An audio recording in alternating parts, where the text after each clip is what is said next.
देसियों का बहुत बड़ा ये मसला है कि उन्होंने अपना जो यूनिवर्स का सेंटर बनाया हुआ होता है अपने स्पाउस को। ज़्यादातर लड़कियों ने ये किया हुआ होता है। आप खुद क्या हैं अपने हस्बैंड के बगैर, ये आपने डिफाइन करना है अपने लिए। I think the biggest reason why we're not 100% present in anything is our phones. तो उसमें अपना टाइम ब्लॉक कर दें कि इस दौरान मैंने फ़ोन यूज़ नहीं करना। जो भी आपका गोल है उसके लिए टाइम दें कि मैंने अगर एक्सरसाइज करनी है तो इस वक्त से इस वक्त, वरना कोई फ़ायदा नहीं है। आप जितने मर्जी गोल सेट करते रहें वो काम होगा ही नहीं।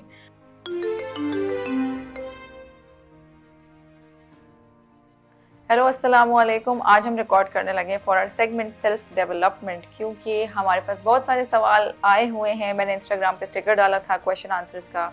आज हमारा टॉपिक है इमोशनल इंटेलिजेंस और उसी से रिलेटेड मेरे पास बहुत सारे सवाल आए हैं। जल्दी से स्टार्ट करते हैं, देखते हैं हम कितनों का जवाब दे सकते हैं आज। Let's go. So number 1 is, जब घर वाले सपोर्टिव ना हो, they use to compare you with others, how to deal with this. Comparison बड़ा ही कॉमन मसला है हम देसियों का कि बच्चों को आपस में भी कंपेयर करते हैं, फिर कज़न से भी करते हैं, पड़ोसियों से भी करते हैं। शौक है लोगों को कंपेयर करने का, गलत है, बिल्कुल नहीं करना चाहिए। तो अगर घर वाले सपोर्टिव नहीं हैं तो I don't know your age, आपने लिखी नहीं है, बट बेहतरीन तरीका ये होता है कि आप you need to work towards financial independence. और जैसे जैसे आप इंडिपेंडेंट होती जाएंगी लड़की हैं, तो उसी तरह आप ज़्यादा से ज़्यादा जो है अपनी ज़िंदगी के डिसीजंस में भी इंडिपेंडेंट होती जाएंगी इंशाल्लाह। अच्छा, नंबर 2 इज़, हमें हर किसी की छोटी छोटी बातें बहुत बुरी लगती हैं, सो क्या किया जाए। हर किसी की छोटी छोटी बातें बुरी लगती हैं तो क्या किया जाए। पहली बात तो ये कि छोटी छोटी बात जो है वो कौन डिफाइन करेगा कि बात छोटी है या बात बड़ी है। अक्सर ये होता है कि लोग अपने इमोशंस के बारे में नहीं जानते, क्योंकि दूसरे उसको लेबल करते रहते हैं कि तुम। अभी कल ही मेरी एक क्लाइंट थी, वो ये कह रही थी कि मुझे हर छोटी छोटी बात पर रोना आ जाता है, मैं हर छोटी छोटी बात पे अपसेट हो जाती हूँ, परेशान हो जाती हूँ। तो मैंने उसको उनसे यही कहा कि छोटी बात नहीं होती वो बहुत बड़ी बात होती है आपके लिए। कुछ बातें होती हैं जो हमें बहुत ज़्यादा हर्ट करती हैं, कुछ बातें होती हैं जो हमारे ट्रिगर्स के साथ कनेक्टेड होती हैं कि सुनते ही हमें बहुत दुख होता है, तकलीफ़ होती है, पुरानी कोई बात याद आ जाती है। तो वो छोटी बातें नहीं होती। और अगर दूसरे उसको वैलिडेट नहीं कर रहे हैं ना कि छोटी छोटी बातों पे आप रोते हो या हर बात का इशू बनाते हो, क्या ओवर रिएक्ट कर रही हो, क्या ओवर सेंसिटिव हो रही हो, तो उसका मतलब ये नहीं है कि आप खुद भी अपनी फीलिंग्स को वैलिडेट नहीं करें। अगर आप कुछ महसूस कर रही हैं तो वो ऑथेंटिक है, जेन्युइन है, और सेंसिटिव होने में कोई बुराई नहीं है। हर बात को महसूस करने में भी कोई बुराई नहीं है। अच्छा, the next one is, I get anxiety and depression if my husband gets mad or don't give me full attention. अच्छा, ये जो सवाल है, मैं नाम किसी का भी नहीं ले रही क्योंकि आई डोंट नो कौन कंफर्टेबल है कौन नहीं है। अगर आपको एंग्जाइटी और डिप्रेशन हो रहा है हस्बैंड के गुस्सा होने पर या उनके अटेंशन ना मिलने पर, तो इसकी सबसे बड़ी वजह यह है कि आपकी कोई और ज़िंदगी नहीं है आपके हस्बैंड से अलग। देसियों का बहुत बड़ा ये मसला है कि उन्होंने अपना जो यूनिवर्स का सेंटर बनाया हुआ होता है अपने स्पाउस को। ज़्यादातर लड़कियों ने ये किया हुआ होता है। और फिर ये होता है कि जब वो कनेक्शन नहीं होता, बातचीत नहीं हो रही, लड़ाई हो गई है कुछ, तो they don't know what to do with themselves, क्योंकि अपनी ज़िंदगी अलग नहीं होती। उसके अलावा उनकी अपनी कोई हॉबीज़ नहीं होती, अपनी कोई प्रायोरिटीज़ नहीं होती, अपने लिए वो कुछ नहीं कर रही होती ज़िंदगी में। सब कुछ शौहर के लिए कर रही होती हैं। उठ के उनके लिए ये करना है, उस नाश्ता बनाना है, खाना बनाना है, ये करना, which is a great thing. ज़रूर अपने शौहर का ख्याल रखना चाहिए, खाने बनाएं, सब कुछ करें, बट उसके अलावा अपनी भी ज़िंदगी आहिस्ता आहिस्ता बिल्ड करें कि मेरे ये हैबिट्स हैं, ये हॉबीज़ हैं, मैं ये करना चाहती हूँ। अपने गोल्स डिफाइन करें और वर्क टुवर्ड्स दोज गोल्स, क्योंकि जब तक आप ये नहीं करेंगी तो बस आपकी ज़िंदगी यही होगी कि अच्छा अब 5 बज गए, अब 6 बज गए, अब 7 बज गए, अब आने वाले हैं हस्बैंड, आने वाले हैं हस्बैंड, आने वाले हैं हस्बैंड। किताब ख़रीदें, वो पढ़ें, और ये ओवर द नाइट नहीं होती चीज़ें। जब भी मैं किसी से ये बात करती हूँ, मैं हमेशा ये कहती हूँ, इन चीज़ों में वक्त लगता है, इन आदतों को बनाने में भी वक्त लगता है, सस्टेन करने में भी वक्त लगता है, क्योंकि हैबिट्स हम शुरू तो कर देते हैं पर उसके बाद वो ख़त्म हो जाते हैं। तो अपनी फिज़िकल हेल्थ का, अपनी मेंटल हेल्थ का ख्याल रखना ज़रूरी है। आप खुद क्या हैं अपने हस्बैंड के बगैर, ये आपने डिफाइन करना अपने लिए। Okay, so the next one is, I struggle with talking my heart out, I always keep on reminding myself to talk less but then too. अभी जो मैंने ऊपर बात की वही है कि ये कोई हैं जिन्होंने भेजा है कि मैं अपने दिल की बात खुलकर कह नहीं पाती, और क्योंकि मैं अपने आप को रिमाइंड कराती रहती हूँ कि आप कम बोलें।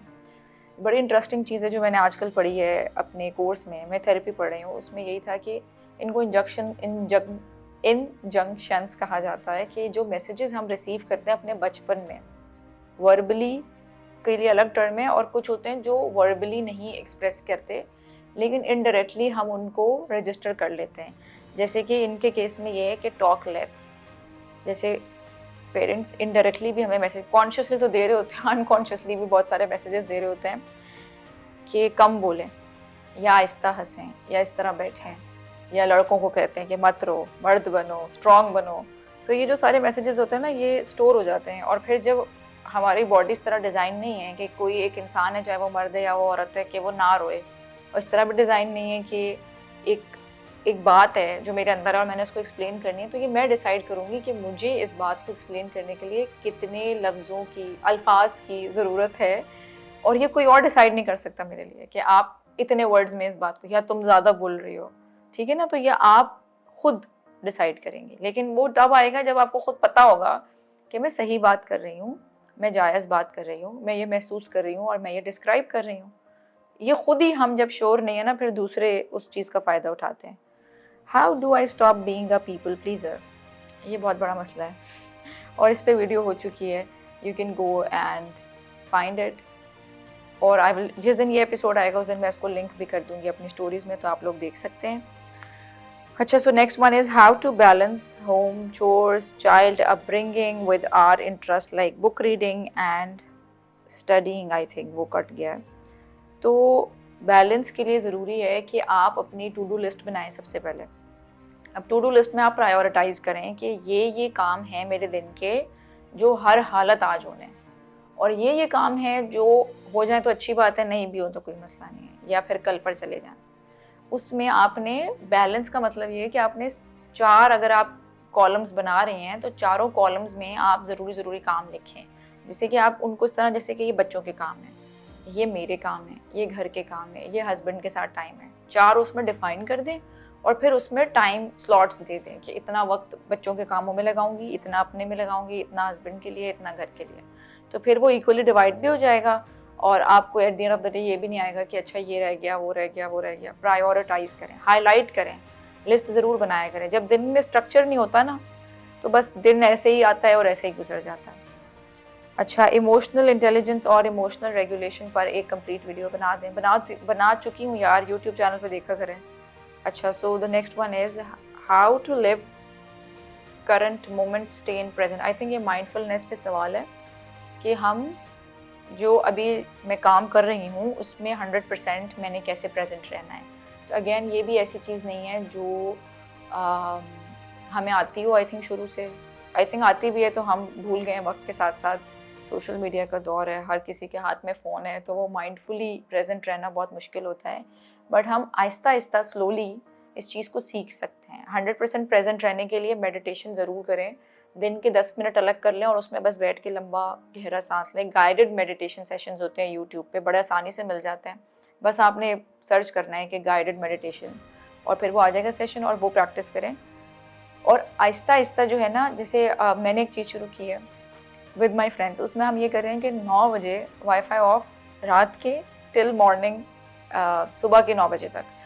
उससे ये होता है कि मैंने ये नोटिस किया है कि 9 बजे के बाद, क्योंकि मुझे फ़ोन नहीं चेक करना ना, मेरा वाईफाई ऑफ है, और कोई आवाज़ खुली होती है, अगर कोई इंपॉर्टेंट कॉल है तो वो आ जाएगी, बट कोई इंपॉर्टेंट कॉल नहीं होती, बस वो मैसेजेस ही होते हैं उल्टा सीधे जो हम पढ़ते रहते हैं, तो मैं उसको ऑफ कर देती हूँ। तो उसके बाद मैं जो भी काम करती हूँ वो ऑटोमेटिकली माइंडफुली होता है, कि अगर मैं दुआ कर रही हूँ वो भी मैं सुकून से कर रही हूँ, रीडिंग कर रही हूँ तो भी मेरी 100% कॉन्सेंट्रेशन है, बच्चों से बात कर रही हूँ तो भी मेरी 100% कॉन्सेंट्रेशन है। तो वो I think the biggest reason why we're not 100% present in anything is our phones. तो उसमें अपना टाइम ब्लॉक कर दें कि इस दौरान मैंने फ़ोन यूज़ नहीं करना। अच्छा, ये तारीफ़ें मैं नहीं पढ़ूंगी कि नो क्वेश्चंस मैम, आप बहुत अच्छी हैं, ये वो, इसका शुक्रिया, पर टाइम हमारे पास ज़रा कम होता है ना।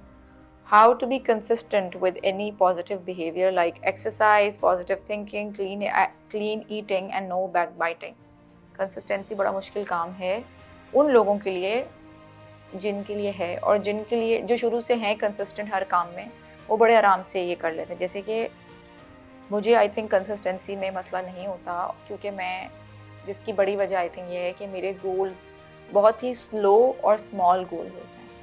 तो अगर मैंने एक पेज पढ़ना है दिन का, रीडिंग आपने लिखा है, थिंक एक्सरसाइज लिखा, रीडिंग लिखा, अगर मुझे दिन का एक पेज पढ़ना है तो मैं आराम से पढ़ लूँगी। अगर मैं अपने आप से कहूँ कि नहीं मैंने 4 या 5 पेजेस पढ़ने दिन के, तो फिर कंसिस्टेंट रहना मुश्किल है, क्योंकि मुझे एक स्पेशल टाइम निकाल के बैठना का, because I like to read with आराम से सुकून से इंटेंशनली मैं पढूं। तो एक पेज पढ़ना कोई मुश्किल नहीं है, वो तो आप किसी भी काम के बाद असाइन कर दें कि मैंने ये करना है। Same with exercise and her cheese, clean eating, कि आपने प्री प्रेप करनी है।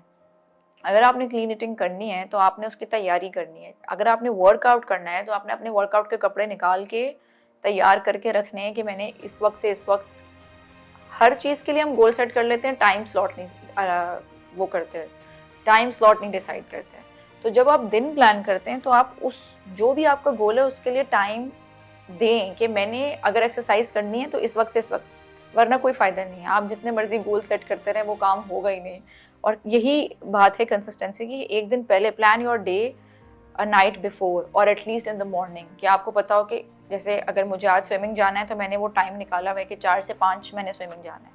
उस दौरान अनटिल अनलेस कोई इमरजेंसी है तो मैं इंशाल्लाह जाऊंगी। तो ये होता है कि आपने प्लान भी करना है उसको, सिर्फ बना नहीं लेना दिमाग में गोल।